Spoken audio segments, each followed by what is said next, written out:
आज हम लोग थोड़ा सा चर्चा कर लेते हैं। जैसे इसके पहले वाले सेमेस्टर में हम लोग देखे थे phase velocity and group velocity. Phase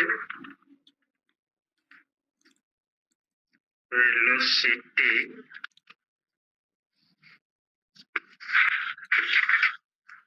and group velocity, ये शॉर्ट क्वेश्चन में आएगा। Phase velocity and group velocity start करते हैं सब। तो पहले फेज वेलोसिटी, कोई भी मेटीरियल पार्टिकल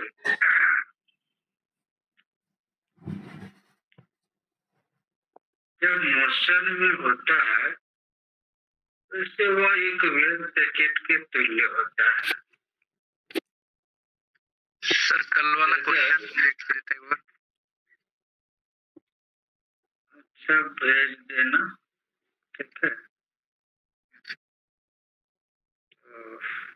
अच्छा, कल तुम रास्ते में रहेंगे तो कल क्लास नहीं होगा, परसों फिर तुम लोग घर आ जाना, ठीक है। कैसा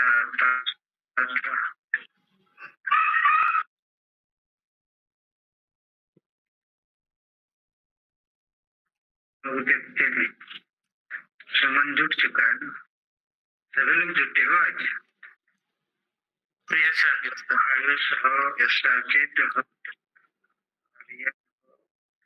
नितेश हो, सुमन और रोहित भी है। रोहित नहीं जुटा है। 7 कैंडिडेट होगा ना।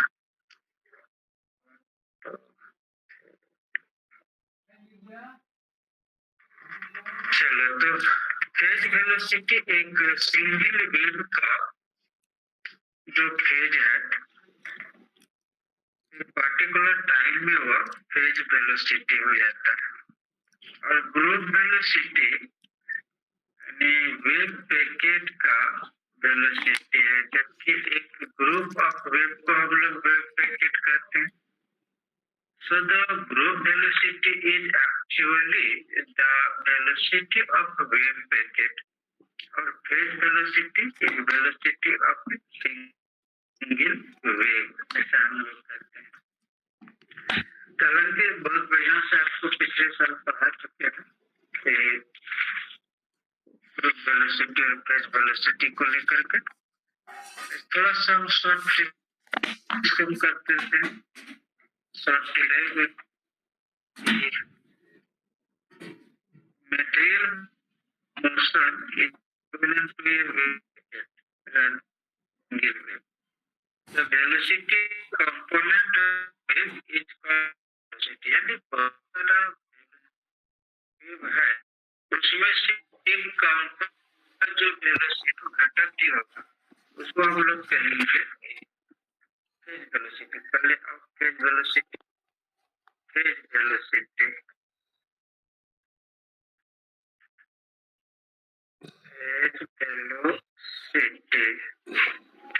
क्या बोले, the velocity of the component, लिख भी सकते हो द वेलोसिटी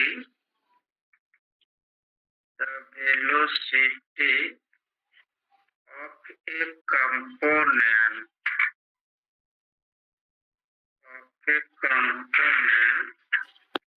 ऑफ वेव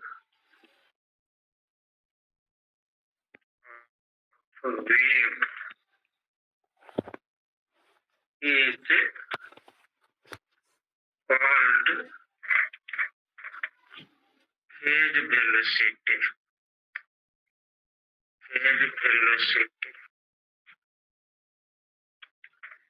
यहाँ से हम लोग लेते हैं from de Broglie's relation. According to de Broglie relation, according to de Broglie's relation क्या है, तो डी ब्रोगली के रिलेशन में आपको पता है कि लैम्डा इज इक्वल टू क्या होता है, एच बाई एम, और एनर्जी एंड दूसरी तरफ हम लोग करते हैं energy equal to H nu. यहाँ से यदि हम लोग न्यू फाइंड कर ले तो क्या मिलेगा, nu is equal to E by H मिलेगा। और मूविंग पार्टिकल के हिसाब से energy particle energy E is equal to M C square. यहाँ से यदि आप न्यू निकाल लोगे, सॉरी ये वाला तो E का वैल्यू करो कि इसको हम इक्वेशन 1 तक का कह दिए, इसको इक्वेशन 2 कह दिए। तो फ्रॉम 1 से यदि हम लोग आते हैं, फ्रॉम 1 क्या करते हैं, nu is equal to E की जगह M C square by H कर। तो डी ब्रोगली वेव वेलोसिटी हम लोग एक दूसरा नोटेशन लेते हैं, de Broglie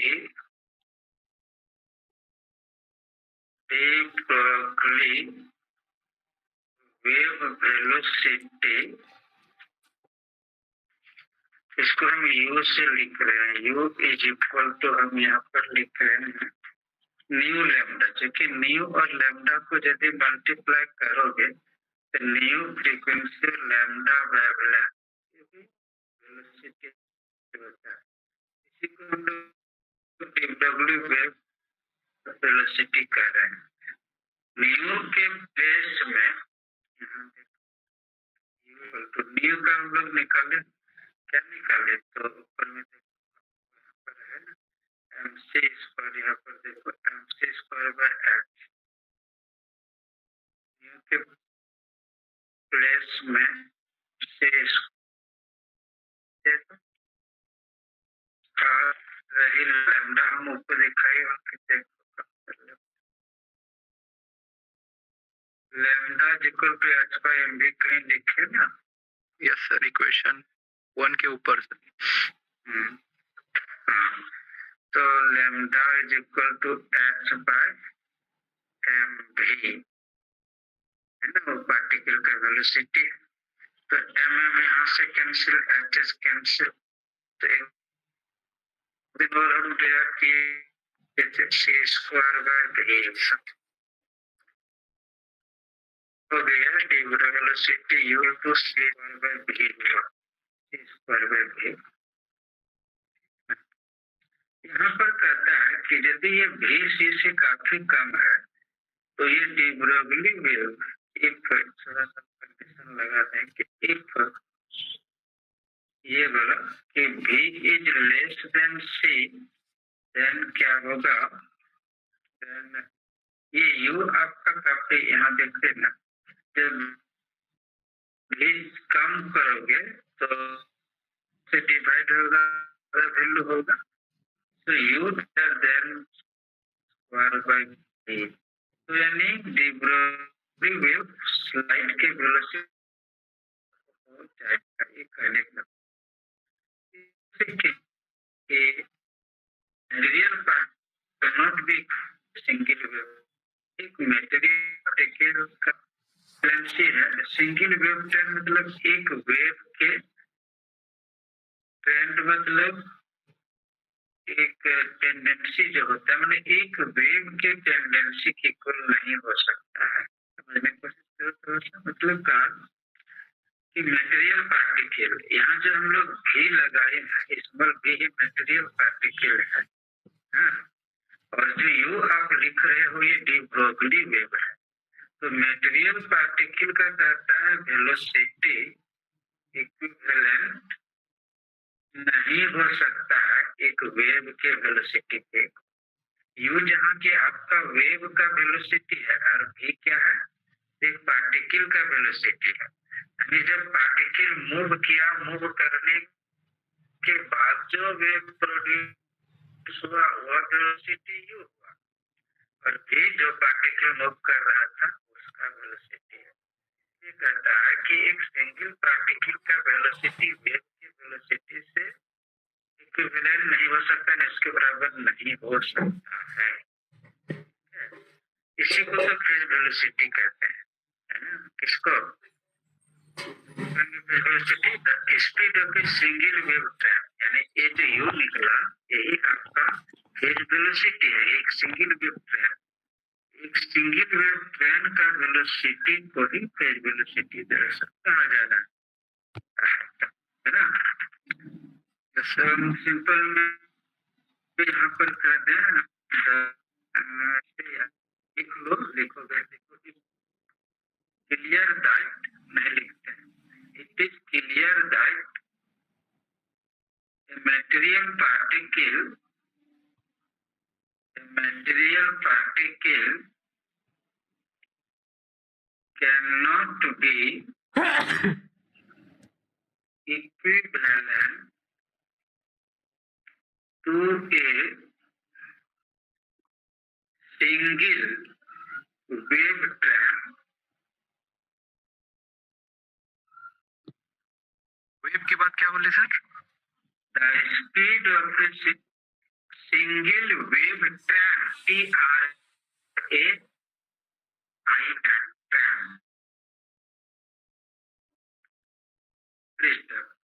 the speed of a single wave train, the speed of a single wave train is called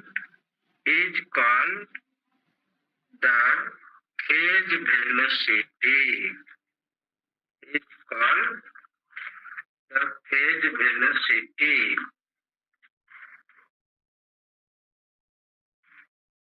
अब हम ग्रुप वेलोसिटी में भी जाएंगे, तो एक चीज और कर लेते हैं, इसका एक्सप्रेशन और देख लो फ्रीक्वेंसी रिस्पेक्ट में। ऐसा करो कि wave of frequency new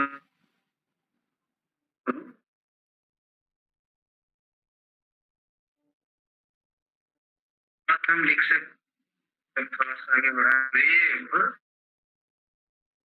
of frequency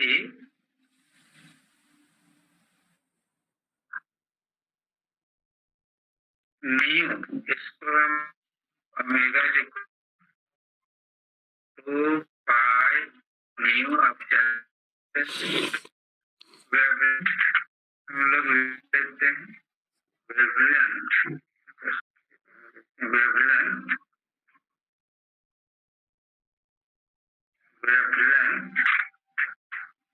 lambda से लिख देते हैं। देन वेव प्रोपागेशन कांस्टेंट आपको पहले पढ़ा चुके हैं। वेव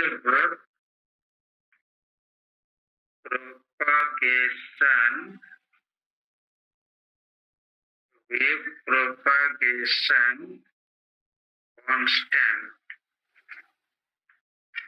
जिसको कि हम k से लिखते हैं। k इज इक्वल टू क्या है, इसे डिफाइन है wave propagation constant 2 pi by lambda से। किसी भी वेव जनरली वो साइन वेव में आता है, वेव का जो इक्वेशन होता है तो साइन वेव में आता है। तो हम लोग यदि एक डिस्प्लेसमेंट लें, कोई भी वेव इस तरह से जहाँ भी प्रोड्यूस्ड होता है तो ये वेव है, इसका हम लोग ये वाला डिस्प्लेसमेंट y से डिनोट करते हैं। तो y का जो इक्वेशन आता है ना, तो डिस्प्लेसमेंट ऑफ ए वेव, आगे से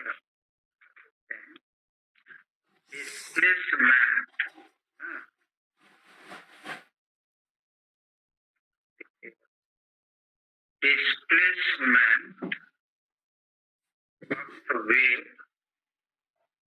y से लिख रहे हैं, तो यूनिट कांस्टेंट लेकर के इसका एक्सपोनेंशियल में इसको लिखा जा सकता है i k x minus omega t। ये y इज इक्वल टू आई के एक्स माइनस ओमेगा टी है। इसमें से हालांकि इसको यदि हम लोग ट्रिगोनोमेट्रिक फंक्शन में लिखते तो कोसाइन और साइन दोनों लिखते तो cos k x minus omega t plus i sine k x minus omega t ऐसा लिखते, यानी इसको आप ऐसा लिख सकते थे cos k x minus omega t plus i sine k x minus omega t ऐसा लिखते, ये आपको ज्यादा एंगल में समझ में आ रहा होगा। तो यहाँ पर जो ये एंगल है यही तो फेज है, ठीक है, जो एंगल वही फेज। तो हम लोग कहते हैं कि यदि इस फेज यानी हर समय जितना एंगल से वेव ओरिजिनेट होता है उसका फेज कांस्टेंट रहेगा, है ना। इस तरह से इसका फेज यदि हम लोग कांस्टेंट करें कि ये थोड़ा सा आगे देखो K x minus omega T is equal to constant, थोड़ा देर के लिए तो के एक्स क्या जो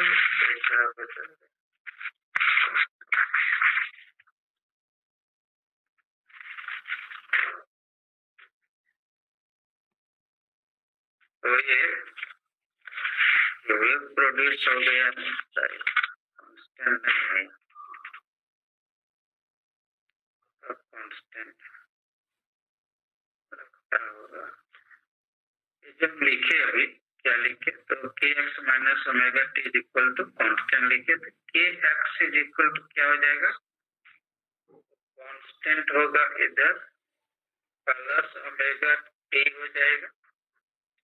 इससे आप एक्स थ्री कर दो तो एक्स थ्री करोगे तो क्या होगा, x is equal to constant को साथ ऐड करेंगे तो कांस्टेंट रहेगा और यहाँ पर हो जाएगा तब ओमेगा टी बाय के, इसको निकाल रहे हैं एक्स ना के को यहाँ ले जाओ, के को यहाँ ले आइए। अब इसको यदि हम डिफरेंशिएट कर देते हैं कि इधर dx कर दें, कांस्टेंट तो है कोफिशिएंट में, तो ऐसे यहाँ पे यदि रखते भी हम लोग तो के को यहाँ भी करते तो भी कांस्टेंट ही रहता, कांस्टेंट को ऐड करते तो उसके साथ कोफिशिएंट ही रहेगा जो, या फिर डायरेक्ट नहीं भी ऐड करते डिफरेंशिएट करते तो कांस्टेंट का डिफरेंशिएशन 0 हो जाता। तो यही बात है। कांस्टेंट के नीचे क्या लिखा है? कांस्टेंट के नीचे देख लो ऐसे के लिखे ओमेगा टी बाय के लिखा सर, x इक्वल to and omega T by K लिखा है या constant omega T by K? x is equal to constant into omega T by K, यही तो। ठीक है, थैंक यू। वहां वही चीज बतला रहे थे कि कांस्टेंट को ऐड करोगे ना तो जो भी होगा वो कोफिशिएंट बन करके ही आएगा कुछ, ठीक है। Yes sir. नहीं तो इस टर्म का फिर कोई मीनिंग नहीं होगा। और हम दूसरा ये भी कर रहे थे कि यदि अब ज्यादा मैथमेटिकल में जाओगे तो एक्स निकालोगे तो कांस्टेंट बाय यहाँ पर के होता, फिर ओमेगा टी बाय के होता, है ना। Yes sir. तो कांस्टेंट का फिर डिफरेंशिएशन करता तो फिर क्या मिलता, 0 मिलता। लास्ट में हम लोग को यही टर्म आता जो अभी दिख रहा है ना, यही टर्म आता। तो फिर चलो dx, तो यहाँ पर ओमेगा वेरिएबल क्या है, तो वेरिएबल यहाँ पर आप कर सकते हो टी है, टाइम वेरिएबल है ना, तो यहाँ ओमेगा बाय के को रहने दो, टाइम वेरिएबल है तो dt ले लो।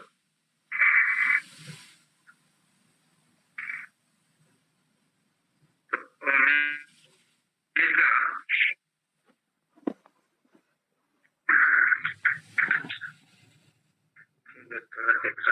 ओमेगा के dt हुआ।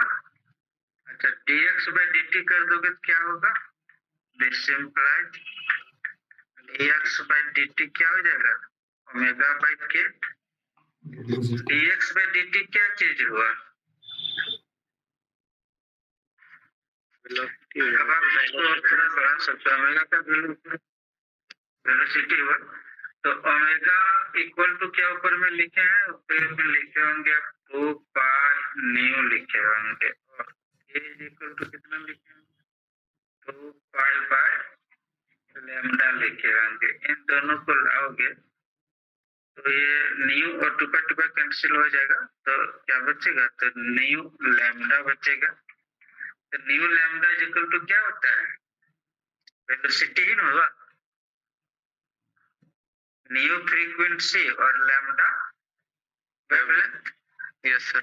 फ्रीक्वेंसी और वेवलेंथ का प्रोडक्ट वेलोसिटी देता है। Yes sir. यही जो वेलोसिटी आया, यही आपका फेज वेलोसिटी है जो हम लोग लिखते हैं, लिख सकते हैं। तो Vp, therefore this Vp is equal to, now this Vp is equal to omega by k, यही फेज वेलोसिटी है। दिस इज फेज वेलोसिटी, यानी तेज आप कर सकते हो। वो तो लिखा फेज वेलोसिटी उस रिस्पेक्ट में हम लोग लिख रहे थे जो पार्टिकल वेलोसिटी और वेव फ्रंट के वेलोसिटी के रिस्पेक्ट में था, लाइट के वेलोसिटी रिस्पेक्ट में था। और यहाँ जो देखिए हम लोग एक कंपोनेंट के हिसाब से देखिए उसका फेज को कांस्टेंट करके निकाले, ये फेज वेलोसिटी ये भी है। अब आ जाओ ग्रुप वेलोसिटी को, शॉर्ट हम लोग डिराइव कर देते हैं। Group velocity, group velocity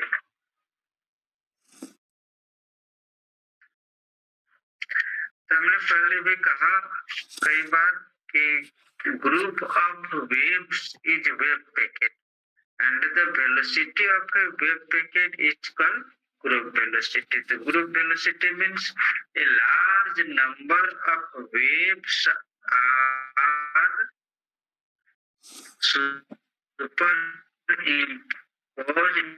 during the space.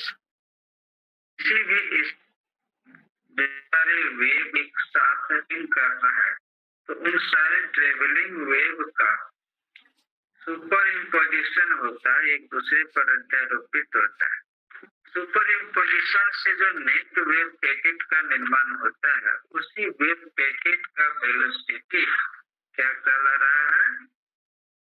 Group velocity. So the group velocity is the velocity of a wave packet due to superimposition of a number of waves. ऐसा कर सकते हैं। तो हम लिख देते हैं ग्रुप, कर लोगे तो कर सकते हो। ग्रुप वेलोसिटी लिख देते हैं 80 of wave packet in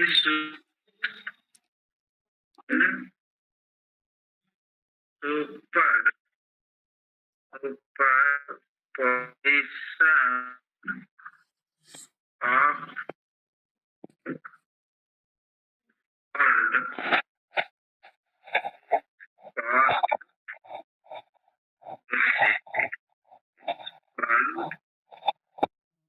group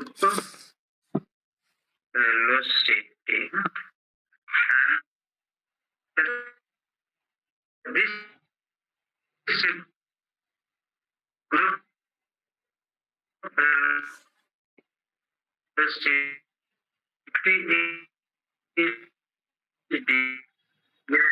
is और फिगर नहीं आने लगा सर। सर आपका इमेज और फिगर भी नहीं आ रहा है सर। वॉइस भी नहीं आ रहा है। नेट स्लो हो गया क्या? मेरे यहाँ दिख रहा है कि जा रहा है?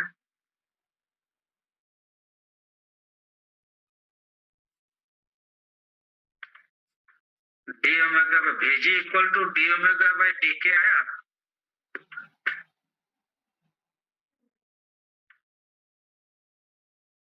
आया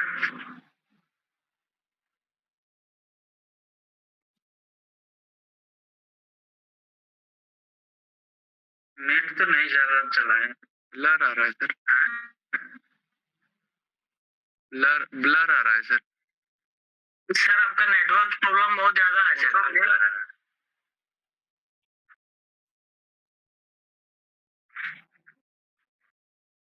नेट स्लो हो गया होगा क्योंकि नेट कुछ तो चल रहा है, ज्यादा तो नहीं चला। फोटो सर बाद में भेज दीजिए। हल्का नेटवर्क प्रॉब्लम आ रहा है sir.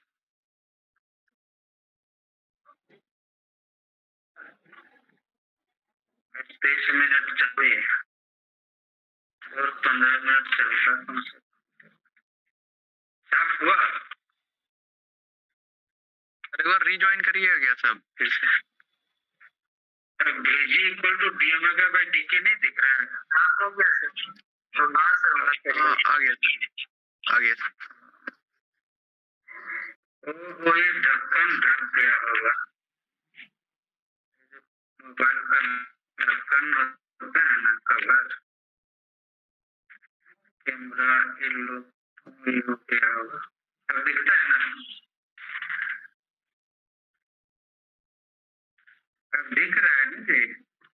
Yes sir, yes sir, yes sir, अब क्लियर आप।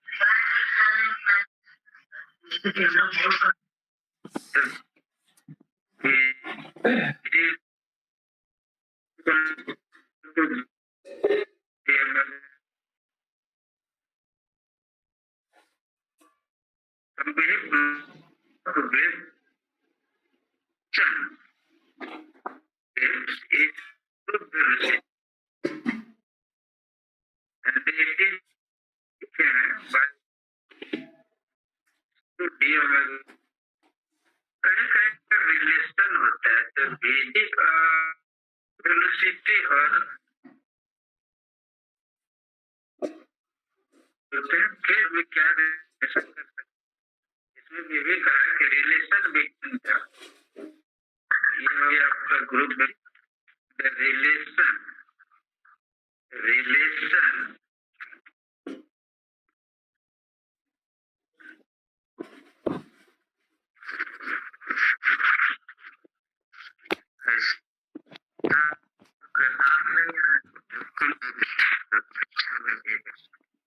कल सर बहुत क्लियर आया था फोटो।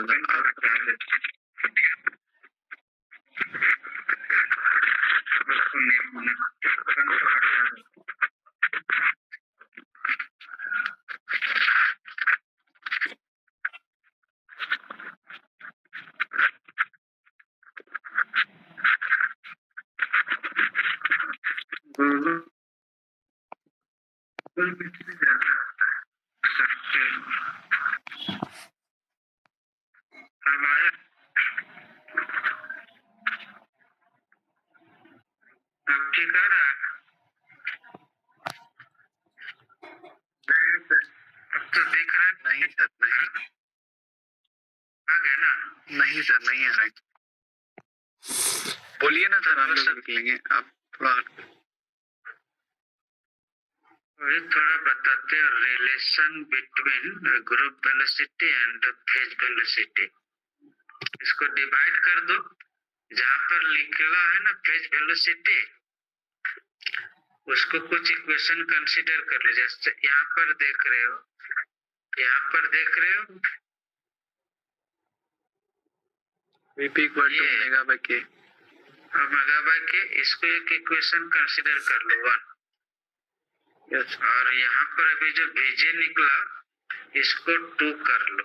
तो रिलेशन में लिखो रिलेशन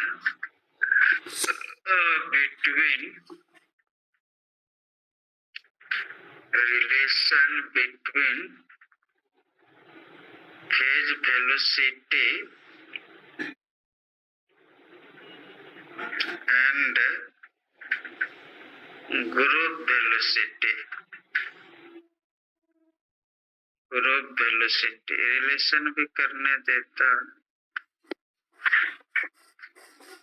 तो ऐसा करो, फ्रॉम इक्वेशन 1 एंड 2 दोनों को डिवाइड कर दो।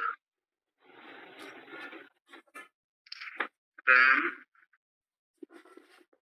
इक्वेशन 1 एंड 2 आपको मिलेगा ये Vp बाय इधर Vg कर दो इज इक्वल टू इधर ओमेगा बाय k हो गया और इधर d ओमेगा बाय dk हो गया। तो ऐसे लिख सकते हैं इसको Vp by Vg is equal to omega by k और यहाँ dk बाय d ओमेगा ऐसा हो गया। तो ज्यादा से ज्यादा आप कर सकते हैं Vp is equal to omega by k dk by d omega Vg, ये रिलेशन आप दिखा सकते हैं। ये रिलेशन और नॉन रिलेटिविस्टिक पार्टिकल के लिए जो दिख रहा है कि छोड़ दे बोल। सर एक क्वेश्चन था सर, ये जो फेज वेलोसिटी है सर, ये तो एक इंडिविजुअल पार्टिकल का है ना सर? हाँ, और ये ग्रुप वेलोसिटी तो पूरे वेव पैकेट का है, लेकिन ये तो बहुत ज्यादा स्मॉल आ गया सर। ग्रुप वेलोसिटी डी में लिख रहे हैं डी ओमेगा बाय डी के, उसको पूरा मतलब अच्छे से लिख रहे हैं। डी ओमेगा डी के स्मॉल नहीं हुआ, मतलब ये वेव प्रोपागेशन के साइड से हुआ। यहाँ पर ओमेगा और के है, ओमेगा का वेव का एंगुलर फ्रीक्वेंसी है, रेशियो है तो स्मॉल नहीं हुआ। ठीक है, कैलकुलस लैंग्वेज में है कि ग्रुप वेलोसिटी निकालने के लिए हम लोग एंगुलर फ्रीक्वेंसी और वेव प्रोपागेशन कांस्टेंट का ही निकाल देते हैं, रेशियो निकाल देते हैं। ठीक है, yes.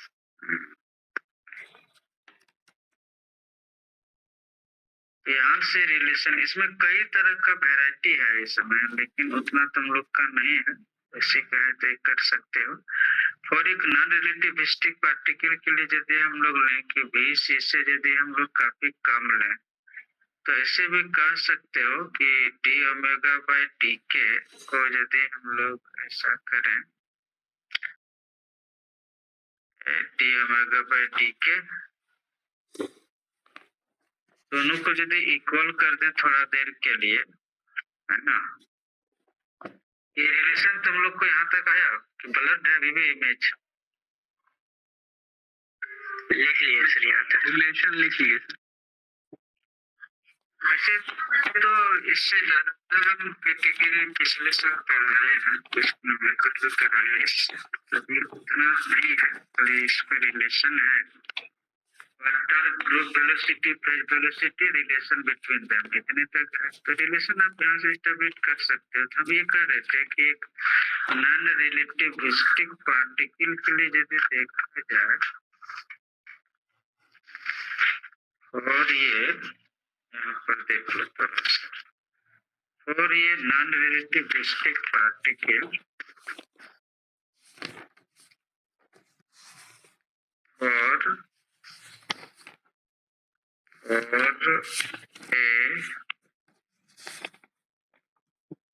non-relativistic particle, relativistic particle बोलते हैं।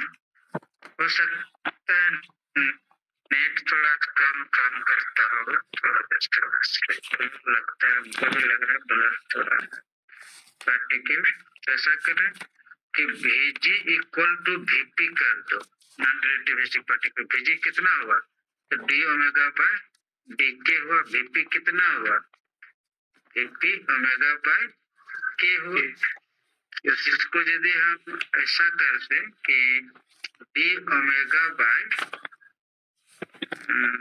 डी के, डी ओमेगा बाय ओमेगा कर दो, रिजल्ट डी के बाय के कर दो, दोनों पर इंटीग्रेट कर दो। इंटीग्रेट करोगे तो डी ओमेगा बाय ओमेगा, इधर डी के बाय के, तो इसका लॉग आ जाएगा, तो लॉग ई ओमेगा और यहाँ लॉग ई के हो जाएगा। कुछ कांस्टेंट आप दे सकते हैं। इस हिसाब से यहाँ पर हो जाता है कि ओमेगा ऐसे कह सकते हो log e omega minus log e k is equal to 0। 0 नहीं, यहाँ हम लोग कांस्टेंट देते हैं, यहाँ कांस्टेंट दे देते हैं। तो यहाँ पर आपका लॉग ई ओमेगा बाय के हो जा रहा है और यहाँ कांस्टेंट हम लोग लिख रहे हैं। तो omega by K is equal to E to the power कुछ कांस्टेंट एक्सपोनेंशियल में आया, तो e to the power constant हम e to the power c ले लेते हैं। तो omega is equal to k e to the power c, ऐसा हम लोग एक रिलेशन दिखा सकते हैं इससे भी। ठीक है, ये फॉर नॉन रिलेटिविस्टिक पार्टिकल के लिए होता है। सर वो कौन सा पार्टिकल होता है? नॉन रिलेटिविस्टिक मतलब समझे कि नॉन रिलेटिविस्टिक मतलब जहाँ v का वैल्यू c से काफी कम है। हाँ, काफी कम है। और रिलेटिविस्टिक मतलब जहाँ c के करीब करीब आना चाहेगा, हाँ, वह रिलेटिविस्टिक। लेकिन थ्योरी ऑफ रिलेटिविटी में जो हम लोग पढ़े, इसमें क्या कहा, De Broglie वेव में कंट्राडिक्शन प्रोड्यूस हो गया ना। रिलेटिविटी कहता है किसी भी बॉडी का स्पीड लाइट के स्पीड से ज्यादा नहीं हो सकता, यानी v is nearly equal to c, तो रिलेटिविस्टिक हो गया, और v is very very less than c, तो नॉन रिलेटिविस्टिक हो गया। कहता है नॉन रिलेटिविस्टिक में फेज वेलोसिटी और ग्रुप वेलोसिटी लगभग बराबर ही दिखेगा आपको, है ना। जैसे कोई ऑब्जेक्ट मूव करता है या फिर कोई वेव मूव करता है, बहुत कम वेलोसिटी है तो वहां लगेगा दोनों एक ही तरह का, एक जैसा है, खड़ा है। स्पीड यदि किसी मूविंग बॉडी का बहुत कम है तो वहाँ वेव का वेलोसिटी या पार्टिकल का वेलोसिटी में कोई ज्यादा डिफरेंशिएट नहीं होता है, ये कह रहा है। ठीक है, तो ये चीज इतना ज्यादा नहीं देना है, और सिर्फ आपको डिफाइन कर देना है और जो रिलेशन है बदलाई कर देना है। इसके बाद तो आज बोलते हो नेक्स्ट लो, ऐसे हम आज पढ़ाते, अच्छा टॉपिक था अनसर्टेनिटी प्रिंसिपल, तो घर में ही जाके पढ़ो तो अच्छा है। तो कहो तो देखते हैं आगे, दिखता है बढ़िया। हाँ ये सब दिख रहा है सर, दिख रहा है। चलो टाइम है ना, अभी टाइम ले रहा है सबका। तब हेडलाइन दो अनसर्टेनिटी प्रिंसिपल, इसके बाद होगा, तो काफी इम्पोर्टेंट है uncertainty principle.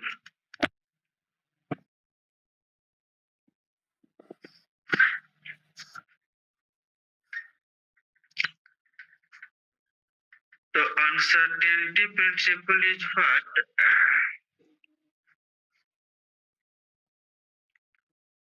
The uncertainty principle originates from the wave region.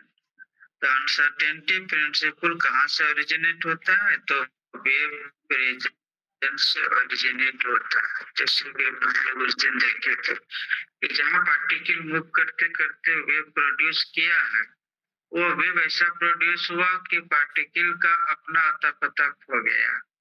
तो उस वेव के रीजन में, जैसे अभी आप दिखा रहे हैं यहाँ पर, शायद नहीं दिखता होगा, यहाँ से यहाँ पर, यहाँ तक जो वेव रीजन है, इसमें पार्टिकल यहाँ है कि यहाँ है कि यहाँ है, नहीं पता चलता है। So it is not authenticity for the particle to exist within a wave region, यानी वेव रीजन में पार्टिकल कहाँ उसका अता पता नहीं चलता है।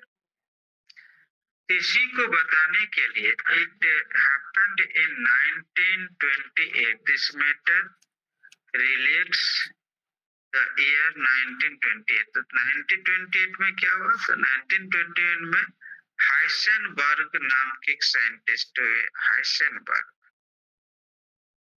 तो Heisenberg told the scientific world the probability of a particle within a wave region can be assessed where the product of two conjugate quantity is nearly equal to Planck's constant or order of Planck's constant।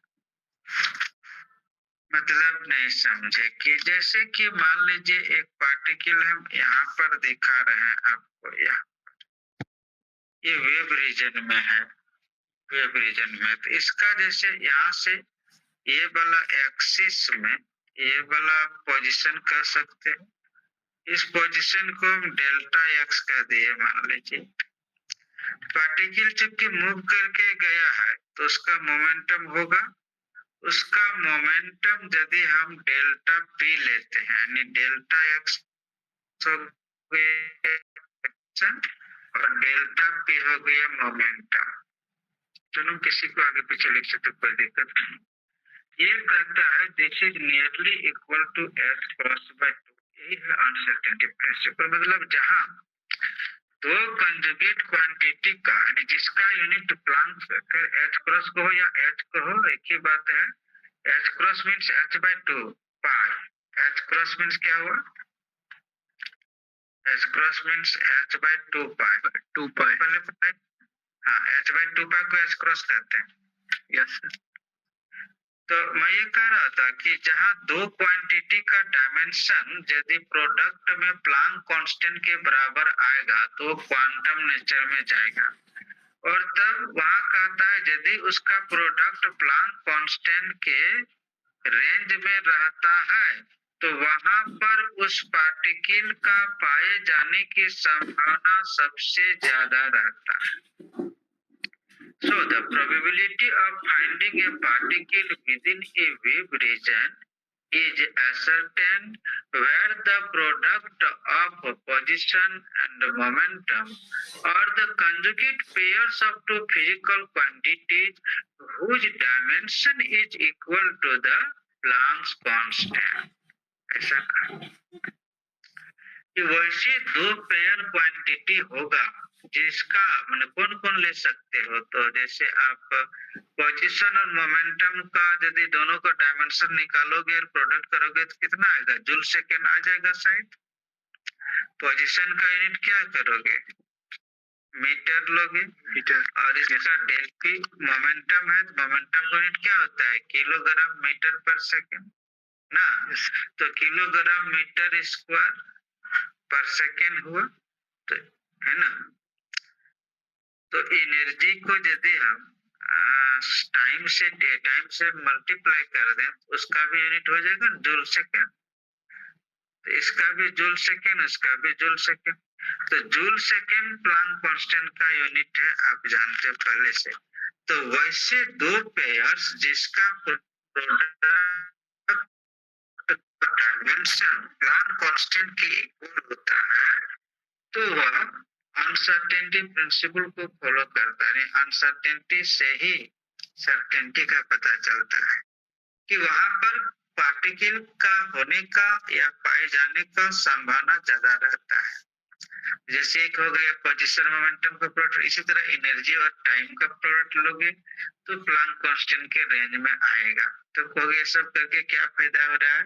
तो यहाँ पर आप एक quantum mechanical tool पढ़ रहे, tool माने औजार, कि क्वांटम मैकेनिकल प्रॉब्लम को सॉल्व करने के लिए अनसर्टेनिटी प्रिंसिपल एक मैंने हथियार बन करके आया, टूल बन करके आया मैकेनिकल प्रॉब्लम को डील करने के लिए। किस तरह के क्वांटम मैकेनिकल प्रॉब्लम को डील करने के लिए कि कोई खास स्टेट में उसका क्या वैल्यू हो सकता है, चाहे मोमेंटम में, चाहे एनर्जी में, चाहे पोजीशन में, चाहे कितना टाइम लगता है उस स्टेट में, कितना एनर्जी ऑक्युपाई करके रखा है। इस तरह का क्वांटम मैकेनिकल प्रॉब्लम, चाहे वो ऑसिलेट करता है तो ऑसिलेटरी पोजीशन क्या है, इस तरह का क्वांटम मैकेनिकल प्रॉब्लम को डील कैसे किया जा सकता है। जैसे इलेक्ट्रॉन न्यूक्लियस में क्यों नहीं रहेगा, तो इसका भी पता लगाएगा अनसर्टेनिटी प्रिंसिपल।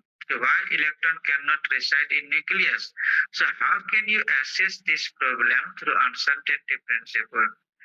इलेक्ट्रॉन तो इसे जानते हैं हम लोग न्यूक्लियस में नहीं रहता है, कहाँ रहता है, तो ऑर्बिट में रहता है। क्यों नहीं रहता है, तो उसके पीछे कुछ कारण है जो कि नहीं रहता है।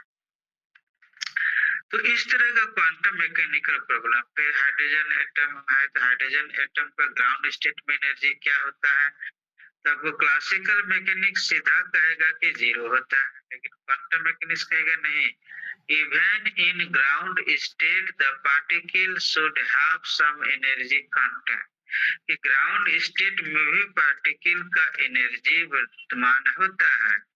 इसलिए इस तरह का प्रॉब्लम को हम लोग कैसे करें सॉल्व, तो एक तो अनसर्टेनिटी प्रिंसिपल से भी कर सकते हो, और दूसरा बाद में पढ़ोगे एक श्रोडिंगर वेव इक्वेशन भी पढ़ोगे, तो उसके जरिए यानी wave equation, Schrodinger wave equation भी क्वांटम मैकेनिक्स में बहुत बड़ा हथियार है, बहुत बड़ा टूल है, जिसके बिना हम लोग क्वांटम मैकेनिक्स को डील नहीं कर सकते हैं। फिर इन दोनों को हटा करके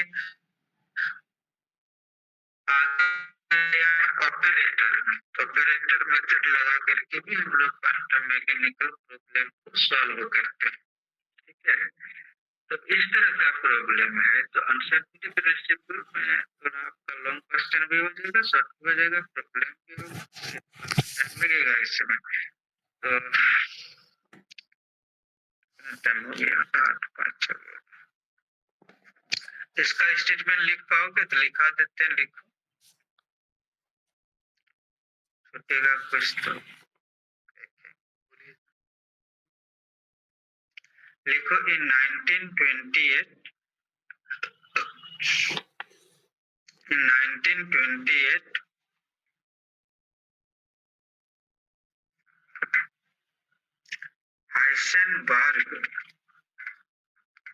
Heisenberg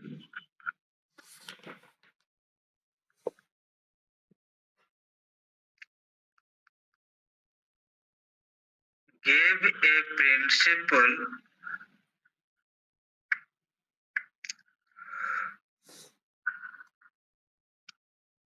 to find a particle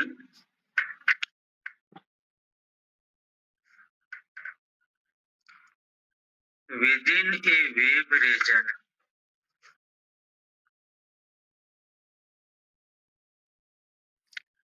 According to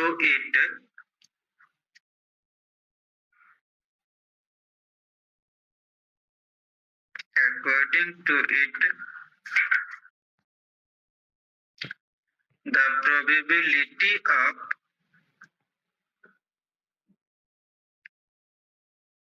finding a particle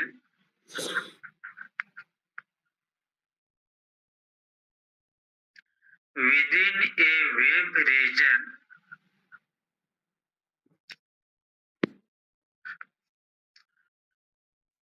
is ensured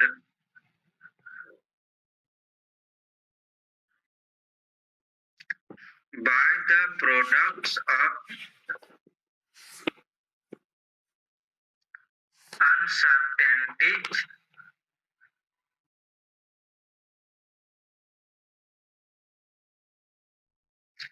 in two conjugate quantities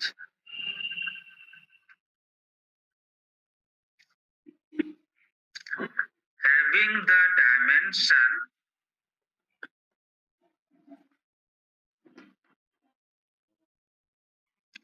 as Planck's constant.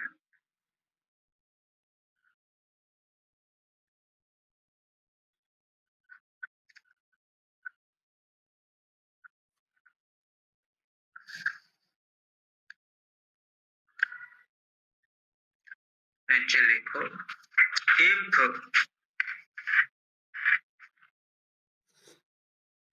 delta x and delta p the position and momentum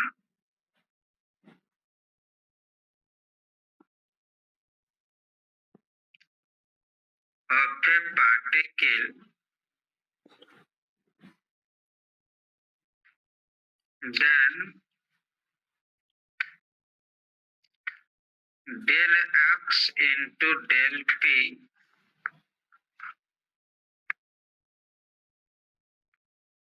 greater than equal to h cross by 2, greater than equal to h cross by 2 del x del p के साथ है, so del x del p,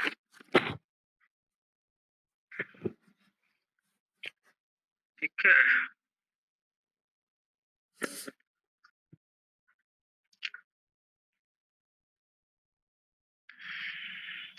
देखो similarly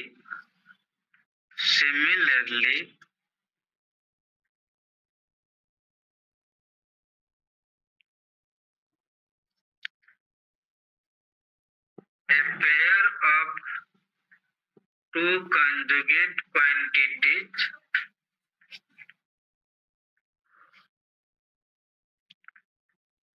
energy and time,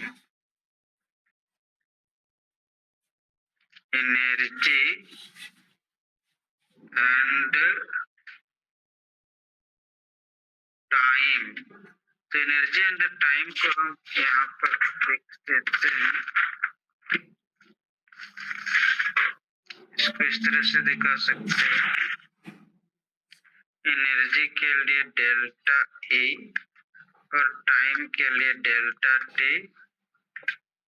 h cross bye 2, जैसे इसका joule इसका second, Planck constant का भी नहीं जूल सेकेंड, तो इस तरह का पेयर जहां जहां होगा वहां पेयर लगा करके यदि वो प्लांक कांस्टेंट के रेंज में देता है वैल्यू, न्यूमेरिकल वैल्यू, तो माना जाएगा कि वहां पर उस पार्टिकल का होने का ज्यादा ठीक है। तो ये स्टेटमेंट अच्छा लिख लो यहाँ पर वेर कि क्या कहे यहाँ कि h क्रॉस मीन्स फिर न्यू चीज है, लिख लो h by 2 पाई हुआ, h cross is equal to h by 2 pi, h is what तो जानते हैं पहले से, h is equal to Planck's constant, Planck's constant ये है। तो ये स्टेटमेंट को हमने इसको इस तरह से स्टेट किया, अब इसका डेरिवेशन ये तो रफली हुआ,